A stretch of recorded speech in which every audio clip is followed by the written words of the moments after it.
day, another vlog. Happy Father's Day! So, it's only 5:30 ng umaga. Aga tayong nagising for today's video. Kasi, punta kami ng Tagaytay.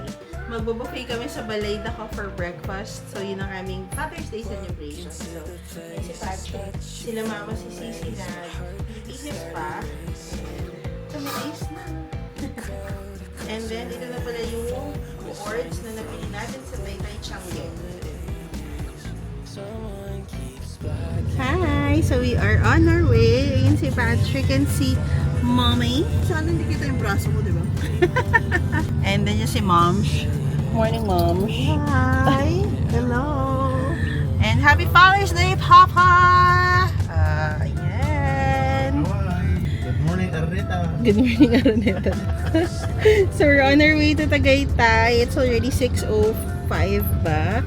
Darating daw kami ng mga 7:37. Yung breakfast buffet sa Balayda ko starts 7 a.m. Pero magagas pa kami sa mga before 8, diba? Sana nandun na kami. And sana hindi pa puno or traffic. Pero dahil Father's Day, we are expecting the worst. At yung isa dyan na ni Nico po, ano ba yan? Happy Father's Day sa tanan! Happy Father's Day! Flying kiss!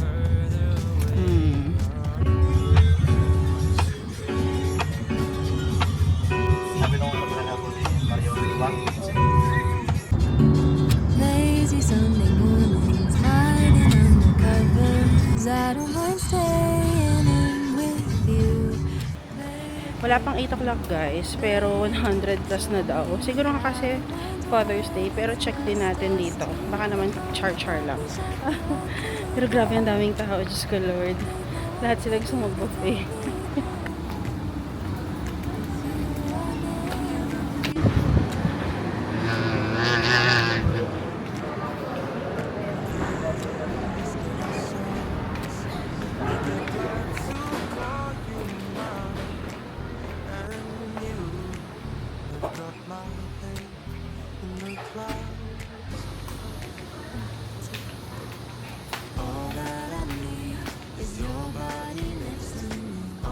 Kinausap ko yung babae, as early daw as mga past 4, may mga pumipila na daw dito kasi ganun talaga kahaba ng pila yung weekend na brunch nila. Kung willing kayo magantay ng ganun guys, go. But I suggest, doon na kayo sa parang second batch ng kakain. Like yung mga 9:30, 10, ganyan. Go maganda rin na pumila na rin kayo ng maaga kasi nasa-serve lang siya ng certain number. So, ang ginawa namin, kumuha lang ng queue and then tingin kami dito sa Hiraya. Ito din, isa din tong mahabang pila si Hiraya, nakakalooka. Nag-register ako for queuing, tatawagan na lang ako pag okay na. Halos katabi lang yung Hiraya, yung Starbucks dito. Sa Tagaytay na grabe din ang pila. So, Balayda ko, Leslie's, and then Hiraya. Walking lang kami ni Mama. Kasi andun na sila Sisi. Dito na lang muna kami tatambay.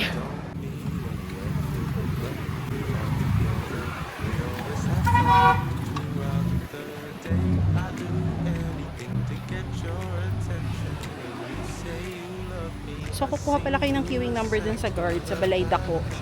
Tapos, mag-register agad kayo ng queuing. And then, pwede kayong tumambay dito sa Hiraya.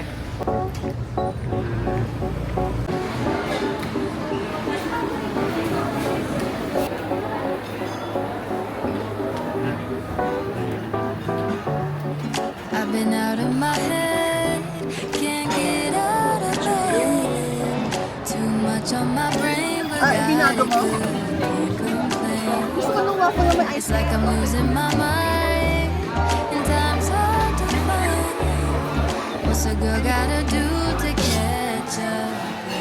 Wake up when life tries to test me. Against the light tayo. Pero nag-aantay na lang kami ng order namin na drinks. And madaming tao. Pag may senior pala, lapit kayo sa guard. Baka makonsider nila na pakat queue na kayo. Kasi sa amin 2 senior at saka isang PW. Patrick, here!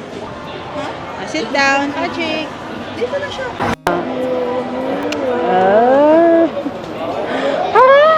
Smile! Hi! Para makati.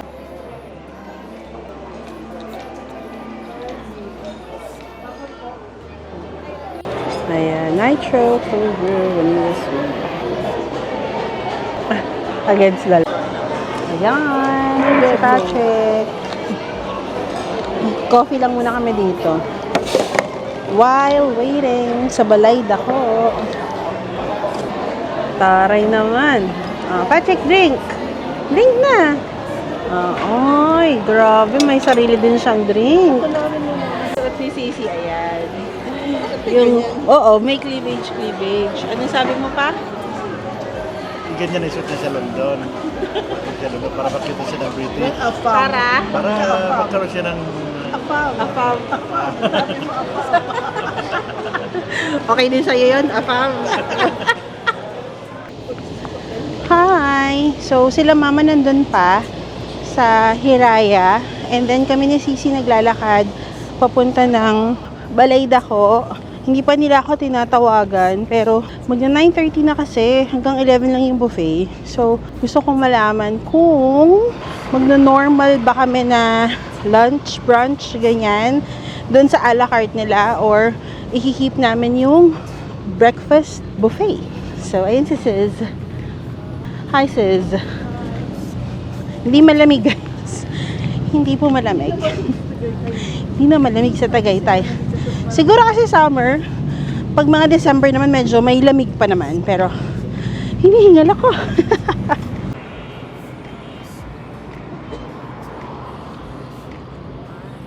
Dati dito kami lagi kumakain sa Leslie's.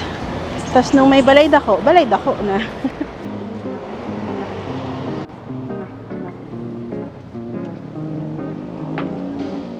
Grabe ang parking.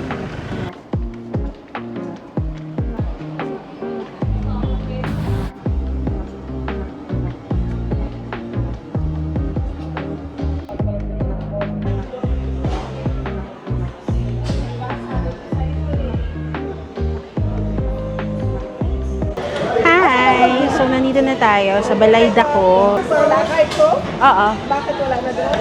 Eh, pag nag-antay, pa. matagal pa tayo doon. Ang ending, nauwi kami sa a la carte. So, ang suggestion ko sa inyo, kung gusto niyo mag-take ng risk, pumunta kayo ng maaga and kumuha kayo ng dalawang number. Isa sa breakfast buffet, isa sa a la carte. Para pag hindi naging successful yung inyong breakfast buffet, kasi hanggang 11 lang yun, at least sa a la carte kayo. Yun, kung gusto nyo pa rin magstay sa Balay Dako or go somewhere else. Kung mag-aantay ka talaga, parang medyo hindi rin worth it. For me, ha, though nakakain na ako dito before, sobrang dami lang talaga ng tao. And kasi Father's Day na lang. Pero pag weekday, guys, walang breakfast buffet, ha. A la carte lang siya. Pero ang pag-aantay naman natin, guys, nauwi sa magandang view. Nandito tayo ngayon sa second floor nila.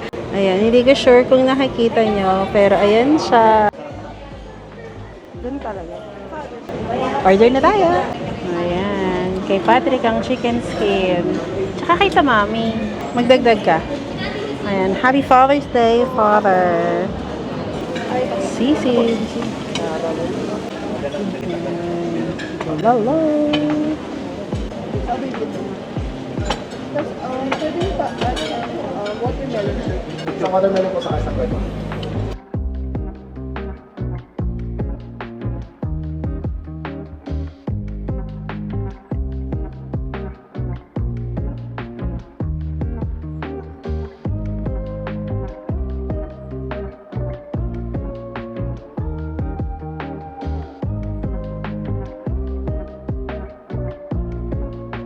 Take out.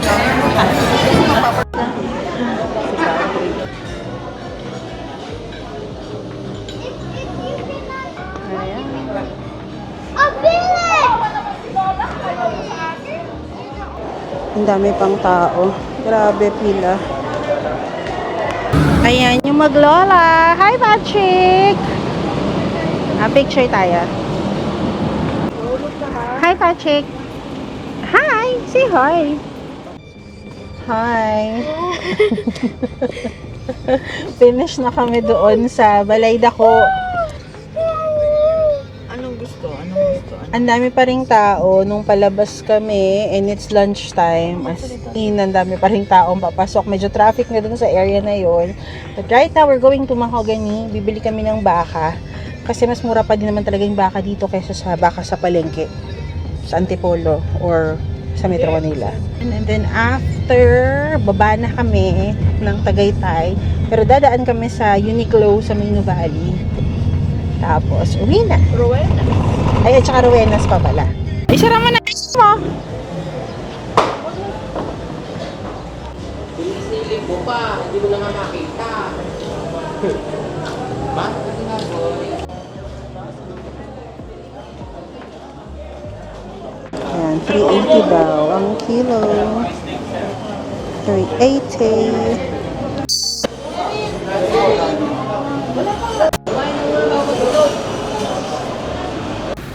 Parang yung nag-video na matanda. Bulaluhan dito sa taas ng Mahogany Market. So, ayan, dun sa taas. Diyan.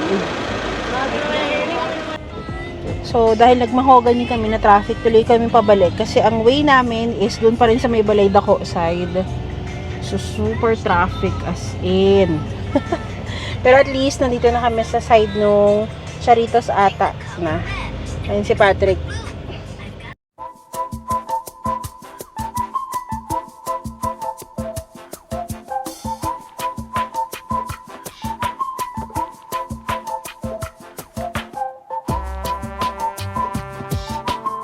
Pagkalagpas nung Balay Dako, wala nang traffic guys. Dire-diretso na doon lang kami na traffic hanggang sa side na yon. Tapos ngayon naghahanap lang kami ng mga pampasalubong, mga buko pie, gusto yan ni Mami. Tapos kami gusto namin yung sa Rowena Start. So andyan lang yan, somewhere there yung Rowena Start. And gusto pala ni Mama ng langka. Ayan. Tapos pag dito bumababa ka sa sasakyan, nakala mo, ang dami mong pera. Mataas lagi ang presyo. Ah, okay. Yes po.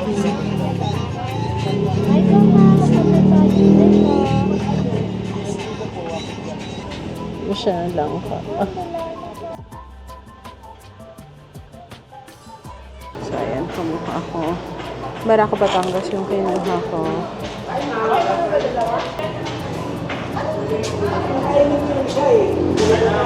Kumuha ako na.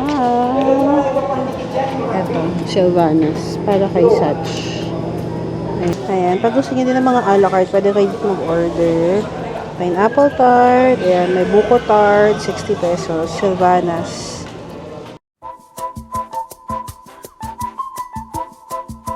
Ayan yung baby damulag namin. Aray ko. O, dito ka na.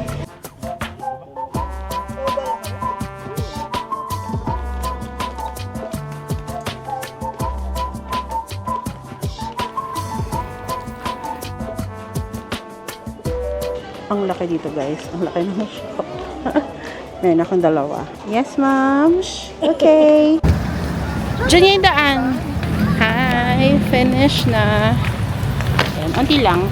Pang-OOTD sa airport. Char. Pauwi na kami. And ito yung, ano ito si? Rowena Start. Buko tart. Rowena. Rowena Start. Tapos na magbakto si Teta Ma'am, at Mama, ang Lola, and Bakit? ang Mama, ang... Sino ba nagbakit? Tapos marami ka pang nawala nga ako nabili. Rocky Bear? Pwede tutin. Hi guys, we are home. Nakaligo na din ako. And papakita ko sa inyo yung mga napamili ko sa Uniqlo. Unti lang naman to. So guys, wala kasing Uniqlo sa Dubai. Kaya pag nandito sa Pilipinas, natutuwa ako dun sa Uniqlo. Though, hindi siya mura ha. Natutuwa ako sa clothes na kasi comfy talaga. And ito pala, kay Mama tong damit. Dress lang siya, ganyan. Kay Mama. Gusto din ni Mama yung mga Uniqlo na nadamit ngayon kasi nga sobrang comfy nga. Though, syempre, fan pa rin kami ng Taytay Shop. Anyways, ito lang yung nabili ko for me. I intend to use this as may OOTD sa airport pag babalik ng Dubai. And sale lang lahat nung binili ko, guys. So, ito yung woman parachute crop na pants. Ayan siya. Ayoko yung may mga bulsa-bulsa. Diyan, ayoko nun. So, itong color lang yung may XL. Kaya, ito lang yung nakuha ko. Gusto ko sana ng navy. Kaya lang, hindi siya sale. So, ayan. Gusto ko kasi ng monochrome na OOTD. So, I got also itong Aerosim Cotton Relaxed Fit na sleeve, half sleeve. Off-white yung color niya. Diba, halos pares lang sila ng color. And ito yung sa men's na sizes. Meron din tong sa women's section. XL ako doon. Pero wala lang, first time ko bumili nitong large. Nung nakaraan, nagpunta kami, nanonood kami ng sine ni Sisi, may binili ako. Akala ko kasi siya malaki, yung medium medyo masikip sa akin. So, ngayon large na. And maganda kasi medyo mababa yung neckline compared dun sa usual. Ito, 590 lang kasi siya. So, ayan, di ba? Akala mo naman ang lamig sa Dubai pag bumalik ka. Pero partner din kasi siya, magandang partner doon. So, ganyan lang. Ayan, ganyan mo lang siya. So, ayun, yun lang yung mga napamili natin sa Uniqlo. So, ayun yung celebration namin for Father's Day. Yung binayaran pala namin sa Balayda ko, 5,000 plus. Kaya lang meron kaming senior tsaka si Sky. So, in total, para mang 4-5 na lang in total yung nabayaran namin. Medyo pricey sa Balayda ako.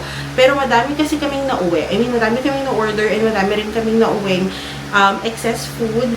And usually guys, pakiyawan kami pag lumalabas. At least ako yun yung gusto ko. Para pag nasa labas ka na, o sige ganito, o sige ganyan, gawin na natin. So yun yung inaalasga sa amin ni Papa, na baknit daw kami. Si Papa is from Bohol, para meron siyang sinasabi about baknit. Pero ang naging term na namin sa amin, inside joke namin sa family, is yung baknit, is yung ang dami-dami namin pinupuntahan. Hindi kami yung parang, pupunta ka ng Robinson, bibili ako sa Mercury, babalik din ako. Hindi ako ganun, guys. Punta ako sa Robinson, ay, mag-check na din ako sa ganun. So, yun yung tinatawag ni Papa sa aming baknit. Baknit daw kami. Nag-cook lang sila mama ng for dinner namin. And then, magliligpit kasi today is Sunday. Buti na lang nakapagsimba na rin kami kahapon. And then, tomorrow, meron lang kami mga few na lakad. Like, pupunta sa bahay ng tita ko. Some last minute na kailangan namin gawin like nails and all of those things. Magpapagupit ako ng buhok ko. Diba sabi ko, magpapagupit ako. We'll see beautification day tomorrow. And tomorrow is also a public holiday kasi Eid celebrations din dito sa Pilipinas. Basta ayun. Ayun lang naman ang aking chika. Ligpit muna tayo guys and I'll see you later. Hi! So meron tayong food. Ito yung mga buko pie, buko tart na nabili natin sa Rowenas. Bibigyan natin si Tita Minde ng isa dyan. And then si Satch nagpadala siya ng palabok. Nag-order siya ng palabok at saka ng tuto for Father's Day. Tapos, wala kami dito kanina. So, nilagay mo na ito sa ref. Buti na lang nandito si Kuya Arnel. Kaya, nilagay mo na ito sa ref nila. Pero gusto kong puto. Kaya yung puto na maalat, yan na. Thanks, Hatch!